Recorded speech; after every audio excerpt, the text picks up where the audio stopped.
Good morning. It is Monday, July 19th, 2021, and this is DC Signal to Noise. Okay, since we last checked in, some of the best rains of the summer fell on the central and western Corn Belt, and they fell on one of the most active severe weather days ever seen in Iowa. More than 25 tornadoes were recorded, and Jim, one of those tornadoes was within a half a mile of the bunker here. Oh, wow. Wow. Yeah. I did not know that. Well, at least you're safe.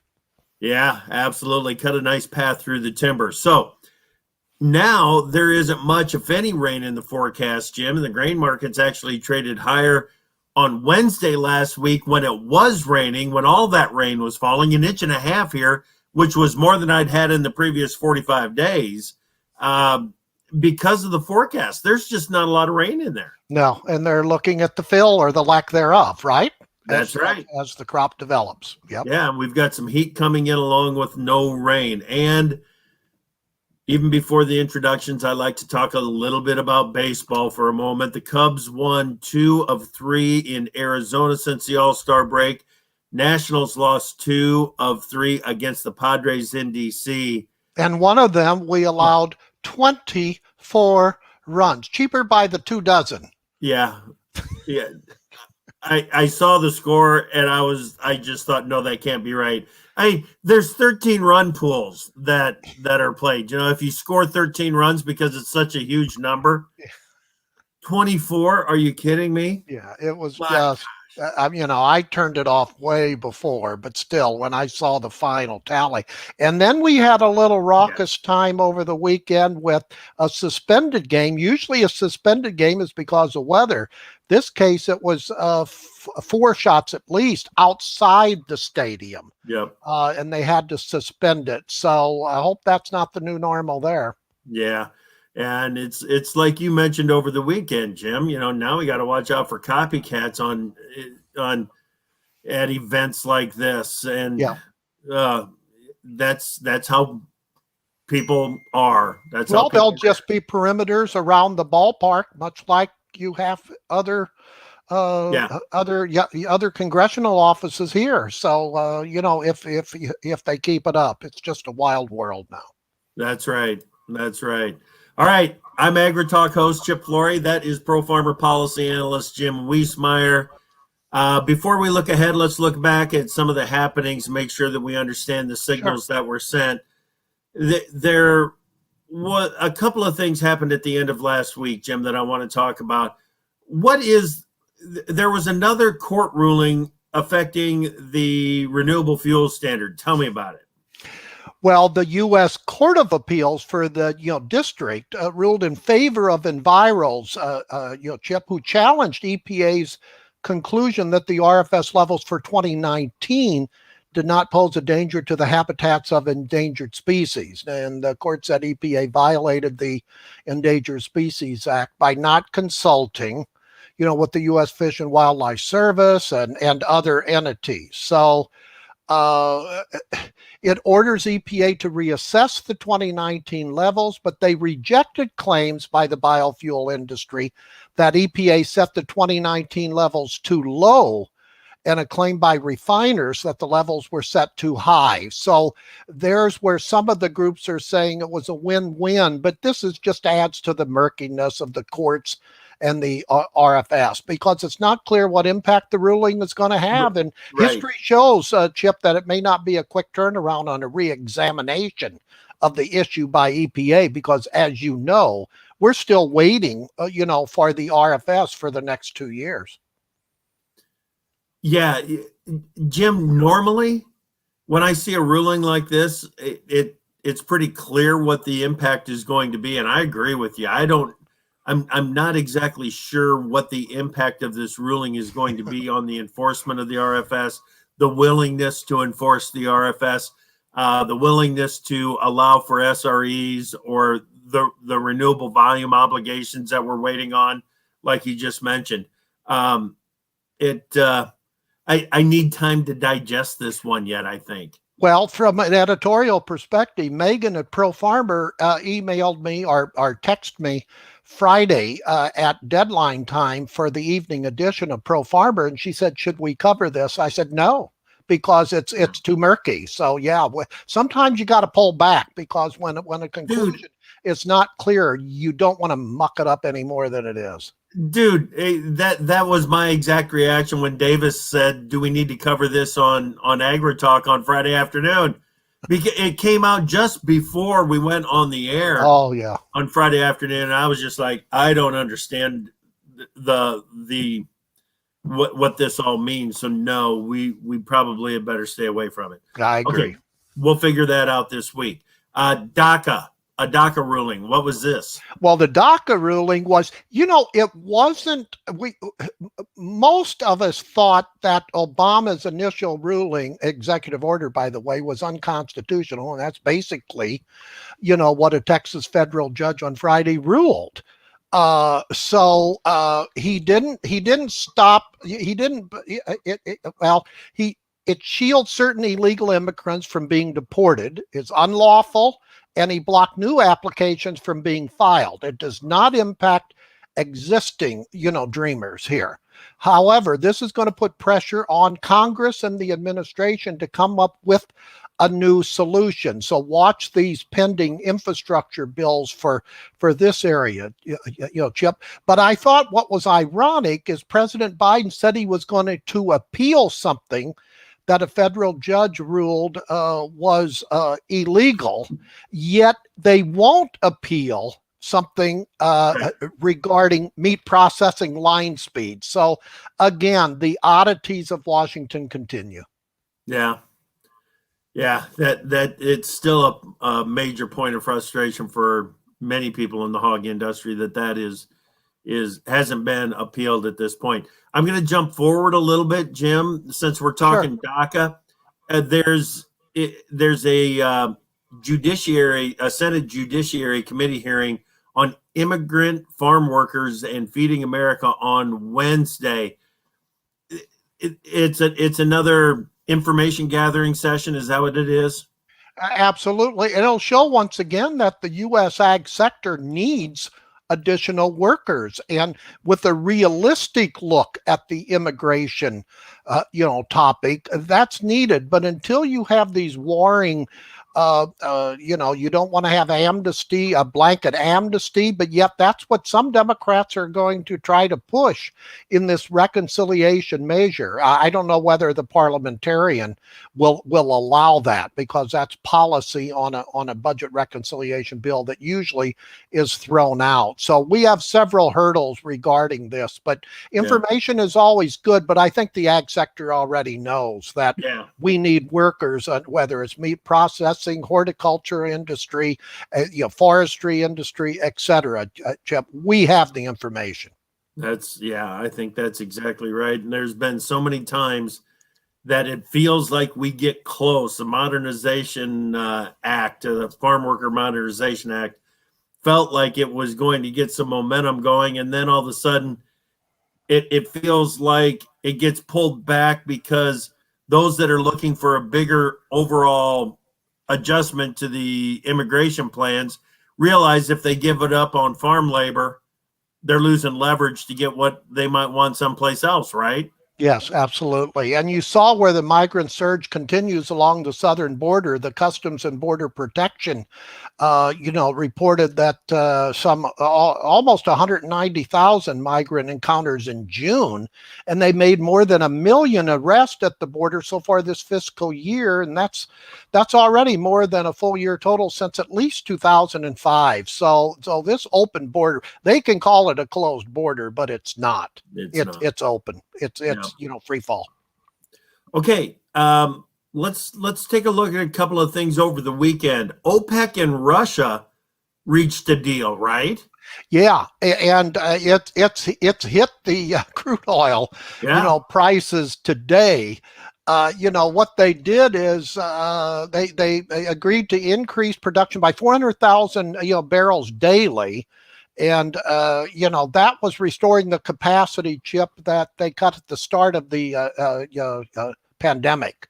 Mhm. And the UAE, United Arab Emirates, got what they wanted, the okay to increase their baseline, for oil production. So we thought that was going to happen a few weeks ago, but they finally came to an agreement. But they got a goal of eliminating a 5.8 million barrel per day cut by September 2022. So the short-term and long-term developments, but it means more oil output as demand clearly is roaring back here. Yeah, certainly is. Crude oil futures now are off about $2.50. We've got the WTI market back under $70 a barrel. So it is putting some pressure on the market. I don't think there's any question about that, Jim. And that'll please the White House, who is getting worried about the inflation. So I think that will at least stabilize the gasoline prices, for a while as we go into the vacation season. Right, right. Which would fit with Jerome Powell's, the chairman of the Fed's, argument that the inflationary pressures are transitory, and once we get past an initial surge of the economy, that things will cool back to where we were pre-pandemic, when there was no indication that we were going to see an increase in interest rates or a tightening of monetary policy. Yes. He and last feels week, like he admitted, Chip, last week that he was getting nervous. So, Yep. Well, at least he's realistic there. I normally am not in agreement with Powell on the big picture issues. On this one, I'm kind of riding the same high wire, trying to figure out, is this real inflation, or is it just a temporary happening for the economy? I've thought about it. I looked at a few things over the weekend. I'm still in the camp that we're not going to have a stronger economy when we get to the recovery than what we had pre-pandemic. Yes. And therefore, inflation should remain under control, Jim. Yeah, and the Fed doesn't want to be the reason for making a strategic policy mistake by increasing rates or tapering too soon, Chip, because that could lead to a recession, and that's the worst thing. Because if they have to start doing it and make a mistake, then we're in very uncertain times on the economy. And the Bank of Japan just came out and they added their voice to those indicating that it's just transitory, because they're saying the same thing that the Fed is. So we have two real big central banks from two major economies saying the same thing. Right. Okay. Also over the weekend, Treasury Secretary Janet Yellen made some interesting comments on the Phase 1 trade agreement. Yeah, it tells me that she just said that, I want to get her quote right. It failed to address the fundamental problems we have with China. I think she needs to reread the Phase 1 agreement, because, and then she mentioned that the tariffs were set up wrong. The Phase 1 agreement did not put the tariffs in place. And U.S. Trade Representative's office is reviewing China's trade policy, and that's still ongoing. So I think she got ahead of herself on this one. And if she really knew the significance of the Phase 1 agreement, while not perfect, it was a significant pusher to get China to purchase a huge amount of corn, meats, and of course continued buys of soybeans. But it's on those other side agreements, Chip, as we well know, that really solidified a far better trade working relationship when it comes to agriculture. So I just think this is one of the rare times I've seen that Janet Yellen did not do her homework. Yeah, interesting. What about on the ransomware and the cyber attacks? Where does the Biden administration stand on that with China? Well, the Wall Street Journal was the first one to report it, then the New York Times quickly after, and they said the White House today plans to publicly blame hackers affiliated with China's Ministry of State Security for a major cyber attack on Microsoft emails, software. What was it, a few weeks ago? So, and equity traders are focusing on that, Chip, today, and also on the continued run up in the COVID cases. Although the new COVID cases are not seeing the same amount of hospital entries nor deaths. So, that could be hyped a bit much. But we have COVID news, and we have this China news relative to the, cyber attacks that have, cast a negative tone in overall equity and, financial markets already this week. Right. Okay. Anything else from the weekend, Jim, that you wanted to focus on?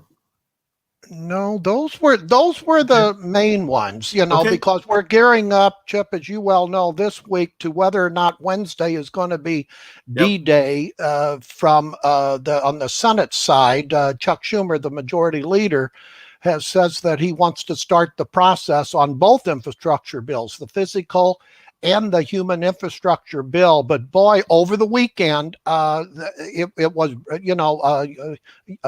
Senator Rob Portman, Republican from Ohio, told CNN that they drew back on using pay-fors for IRS, having more agents there in the physical infrastructure bill. I truly think the Democrats are going to keep that for the budget reconciliation bill. So we're still trying to find savings, Chip. That tells me, I don't know what they're going to do Wednesday, but we're not going to have all the information we need for any particular votes. Okay. All right. I want to dig into that just a little bit more. Just a Sure. reminder that if you would like to participate in the conversation, look at the comments tab over on the right side of your screen, and that's where you can file that. We've already had a couple chime in on this one. And Melody, you are exactly right. When we were talking about weather at the start of the show, and there's too much heat in the west, too wet in the east, and that is exactly right. So it's not just too dry in the middle of the country in the Western Corn Belt, Northwest production areas, where we got kind of a shocker of a spring wheat crop estimate last Monday. Boy, that was an eye opener and got everybody thinking about corn and soybean yields. But yeah, it's something to watch there. Gary's got a question for you on dairy policy or the dairy payments here, Jim. Yeah. Any new news on dairy programs, the timeline, direct payment info? No, and we continue to ask that each day. It's coming. But, I guess they're looking for a particular spot on the dairy, on the donation program. The rule is still over at the Office of Management and Budget. And let me go over, I'm trying to see we have extra dairy payouts is still awaited. That's around $725 to $750 million. We have $700 million, a little shy of $600 million in additional, DMC payments still pending, and the dairy donation program is still over at the Office of Management and Budget, and that's planned at $400 million. So that's a chunk of change here, and that's the reason why we got that question. I think it's spot on.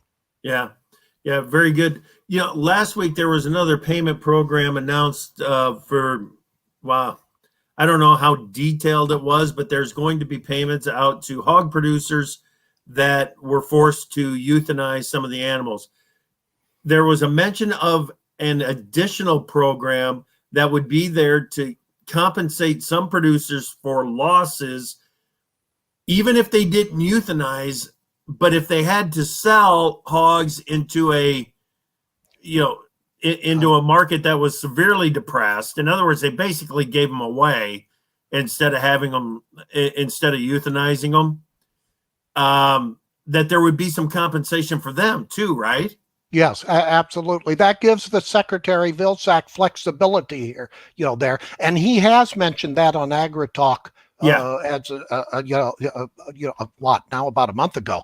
Yeah. But we still don't have information relative to the contract hog producers. That's kind of like an algebraic equation, Jeff. Nobody seems to have an answer to that. So Vilsack, to be fair, keeps saying that they need new regulations or additional regulations. So, and we all know how long it takes for some issues to get through the Office of Management and Budget and approved. So maybe that's the simple reason behind the lack of an announcement relative to those contract hog producers. Right. Okay. You mentioned Wednesday, a big day for the infrastructure bill. Not only the hard infrastructure, but the human infrastructure. Well, you mentioned how one of the potential pay-fors has kind of been shot down, the increasing the staffing at IRS to close up a bunch of the loopholes or whatever it is, increase the audits. Is there any developments on the tax increases, the proposals out there, Jim? Well, they're getting pushback from not only Republicans, of course, who that's a red line to them. Now, remember, this is part of the reconciliation.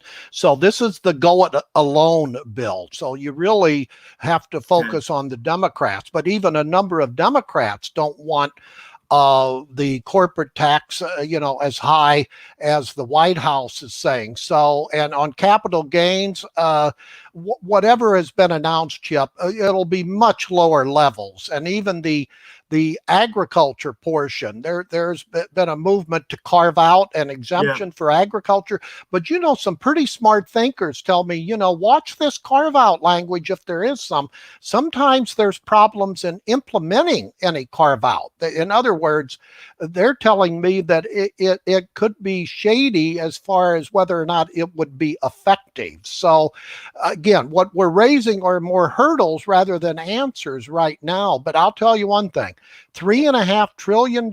You had President Biden Friday with Chuck Schumer saying it will be done. They'll get it done.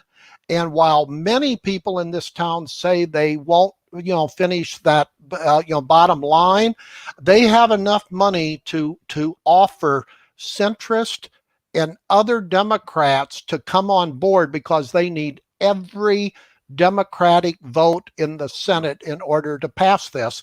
And as we've said before, House Speaker Nancy Pelosi, Democrat from California, says she will not move even on the physical infrastructure bill until the Senate passes the budget reconciliation. So those things have not changed, but they're in the search for the parameters of not only the pay-fars, but what types of tax increases, polluter import fees. We saw the development last week that Rod Biden, the Senate Finance Committee chairman, is pushing what they're calling polluter import fees and that's going to raise the carbon tax.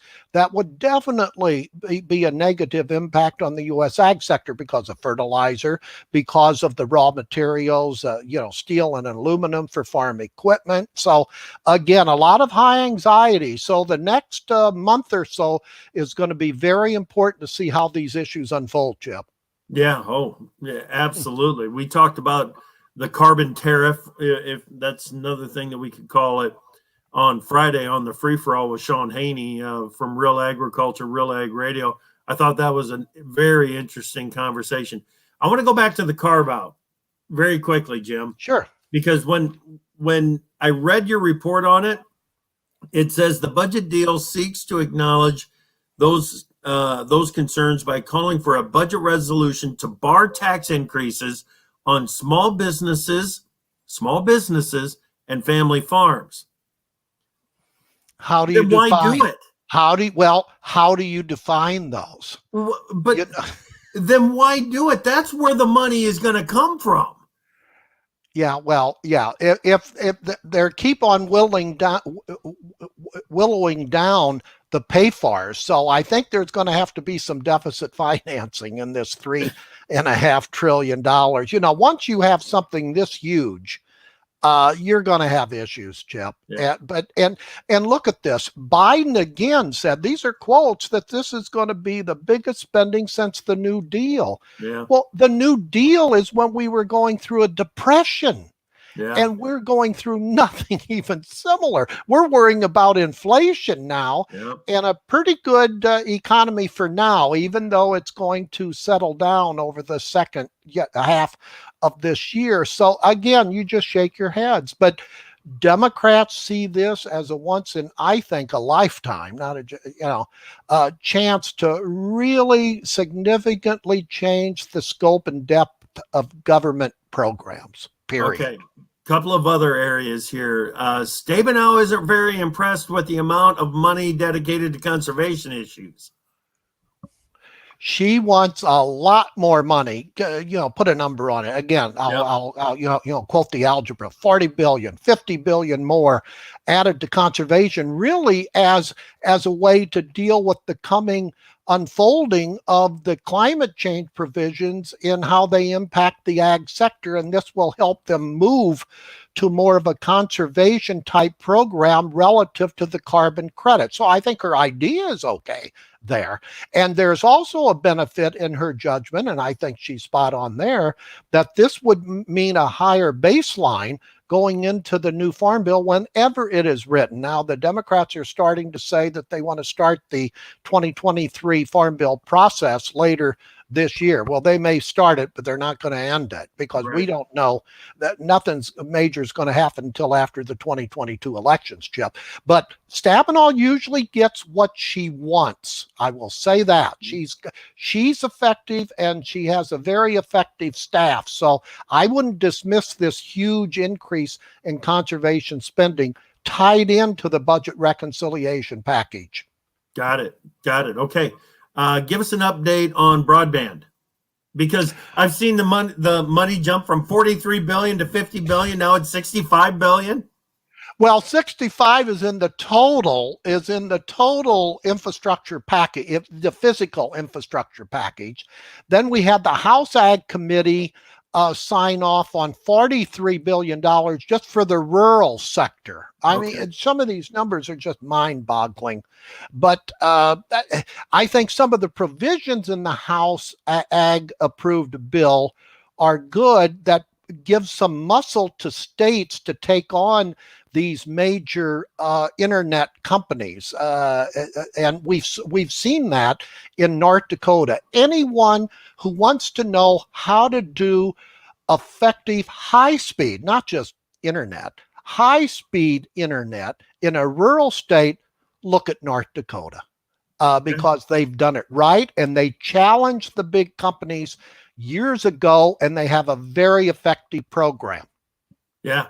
I know more than a couple of producers up there in North Dakota that when I ask them the question about their internet service, they're like, "Oh, no, we've got fiber and we've had it for years." Yes.